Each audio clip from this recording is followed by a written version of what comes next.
అందరికీ నమస్కారం అండి. ఏం మాట్లాడాలో కూడా అర్థం కావట్లేదండి.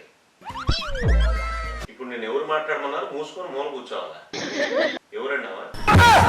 మా తల్లి చూసారండి ఆ టైమింగ్ రైమింగ్. ప్రతి ఒక్కళ్ళు కూడా ప్రాస బాగుంది కదా అని చెప్పేసి ప్రవచనాలు చెబుతుంటే ఇలాగే ఉంటదండి.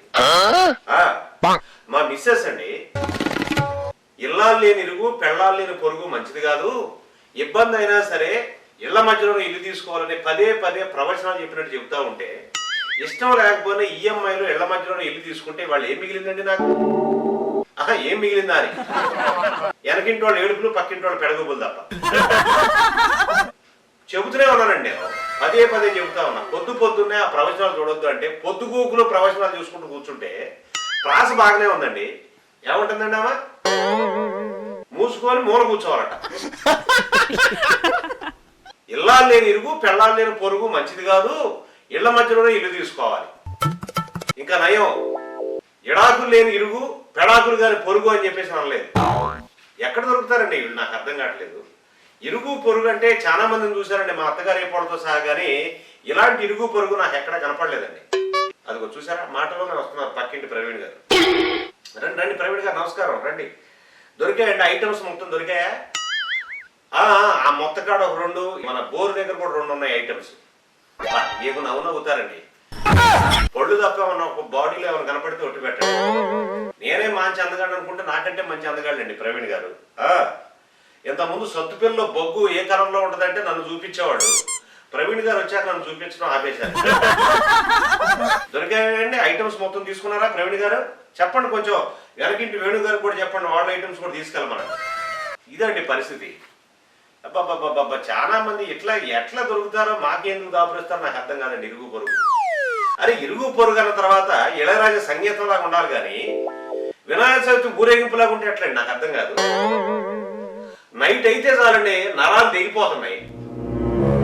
12 దాటితే చాలు పక్కింటి ప్రవీణ్ గారు పెద్దగా పాటలు అందుకుంటాడండి. వెనకింటి వేణు దిబ్బిడిగా ఊగిపోకుండా డోలకు వాంచుతా ఉంటాడు.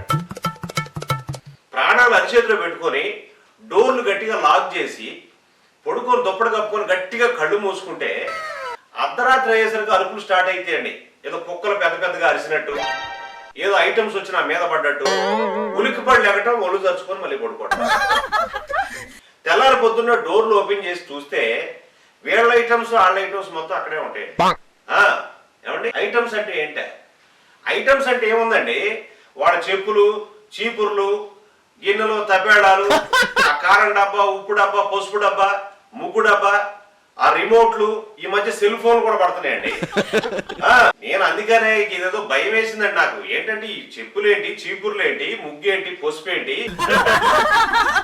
ఏమైనా చేతబడి చేస్తున్నారు ఏంటి అని చెప్పేసి గడగడలు ఆడుకుంటా యూకేలో ఉన్నటువంటి మా శ్రీకాంత్ అని మా ఫ్రెండ్కి ఫోన్ చేశానండి. ఏంట్రా ఈ పరిస్థితి ఏంటి, భయంగా ఉందని చెప్పేసి అంటే వాడు ఒకటే చెప్పాడు, నువ్వెందుకు భయపడుతున్నారా, భయపడే విషయం కాదు అది, నిద్ర తక్కువ పెళ్ళాలకి కుదురు తక్కువ మొగుళ్ళు దొరికితే ఇంతే ఉంటుందా అన్నాడు. నిద్ర తక్కువ పెళ్ళాలేంటి, కుదురు తక్కువ మొగుళ్ళు ఏంటి అని చెప్పేసి వాడిని అడిగితే, కొంతమంది పెళ్ళాలకు నిద్ర రాదురా, వాళ్ళ మొగుళ్ళకి కుదురు రాదు, టయానికి ఇంటికి రారు, పెట్రోలింగ్ వాళ్ళు వెళ్ళిపోయిన తర్వాత ఎప్పుడో 5ంటికో 6ంటికో చేరుకుంటారు ఇంటికి, వాళ్ళు ఎప్పుడు వస్తారని చెప్పేసి నిద్రలోని పిల్లలందరూ కూడా ఎదురు చూసుకుంటా వాళ్ళు రావడంతోనే కాశ్మీరా సినిమా చూపిస్తారా, చేతికి ఏం దొరికితే అది గిరాటేస్తారు, వీళ్ళని తప్పించుకుంటుంటారు. ఇది మొత్తం కూడా 2 నుంచి 3 గంటల మధ్యలో జరుగుతూ ఉంటది. ఆ తర్వాత మరి వాళ్ళు తప్పించుకున్నప్పుడు సామాన్ వచ్చి మీ ఇంట్లో పడితే ఇంకెక్కడ పడితే అన్నాడు. అదేంటో ఇంత కరెక్ట్ గా ఎలా చెప్పావంటే, మీ చెల్లి కూడా నాకు 2-3 షోలు చూపించింది కాశ్మీరా సినిమా అని చెప్పేసి అంటాడండి. నాకు అర్థమైంది ఏంటంటే, లవ్ మ్యారేజ్ అంత లత్కోరు పని లేదు, అరేంజ్డ్ మ్యారేజ్ అంత అడ్డగోలు పని లేదండి. ఈ పక్కింటి ప్రవీణ్ గారండి లవ్ మ్యారేజ్, చూడటానికి తారు డబ్బాలాగా ఉంటాడు. ఏమయ్యా ఏంటి నువ్వే నల్లటి నలుపు, అమ్మాయి ఏమంటే తెల్లగా బొమ్మలాగా ఉంటది, మీ ఇద్దరికి లవ్ ఏంటి, ఆ ఐటమ్స్ ఏర్కోవటం ఏంటి అని చెప్పేసారంటే, మీరు నన్ను ఎంత తిట్టినా కానీ పర్లేదు కానీ నా కలర్ గురించి మాట్లాడితే బాగుందంటండి. నలుపు నాగరేకం, ఎరుపు ఎబ్బరేకం, నలుపు నారాయణ మెచ్చు, ఎరుపు ఏనా కొడుకు మెచ్చు అని చెప్పేసి గొడవ పడతాడండి వాడు.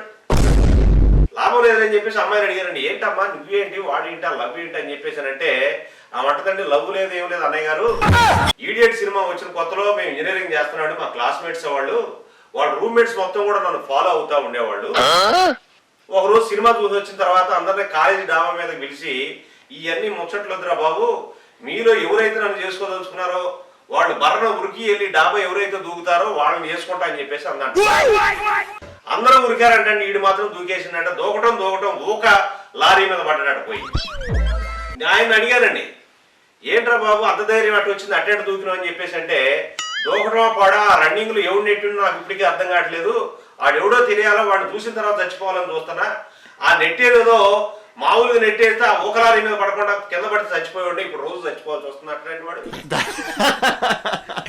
మరి నీ సంగతి ఎనకింటి వేణు గారు, మీరు అరేంజ్ మ్యారేజ్ కదా, పెద్దోడు కుదిరించినటువంటి సంబంధం కదా, మీరెందుకు ఎట్లా ఈ సామాన్లు ఏర్పాటు ఏంటి వ్యవహారం ఏంటంటే, కట్నం చూసో కలర్ చూసో చేసుకుంటే కళ్ళు మూసుకుని కీబోర్డ్ ఉంచుకోవటమే సుధీర్ గారు, మీకు తెలియదు అంటే వాడు. ఓకేనండి, టైం ఇప్పటికే చాలా ఎక్కువ ఉంది, నా సామాను కూడా పక్కన ఇంట్లో పడ్డాయట, నేను కూడా వెళ్ళి ఏరుకోవాలి. Thank you sir, thank you so much.